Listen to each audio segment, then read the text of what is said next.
కనిపించిన డెవిజన్ ఎప్పుడు వచ్చింది అనుకున్నాను. నేను చెప్పుకోలే సాక్ష్యం లాస్ట్ సండే ప్రేయర్కి వచ్చాను.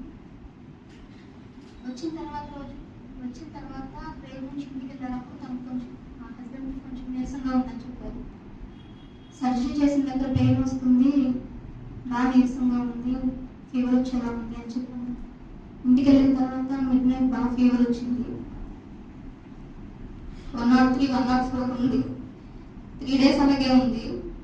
ఒక్కదాన్నే ఉన్నాను, నాకు ఏం చేయాలో తెలియట్లేదు. తనకేమో ఏం తిన్నా ఏం తాకిన టాబ్లెట్స్ వేసుకున్నా వామిటింగ్ అయిపోతుంది. చాలా భయం వేసింది. నోరంతా ఏమో కొట్టిపోయి బాగా వేడి చేసి చాలా బాధగా ఉన్నారు. చాలా భయం వేసింది, ఏం చేయాలో తెలియలేదు. ప్రేయర్ చేసుకున్నాను,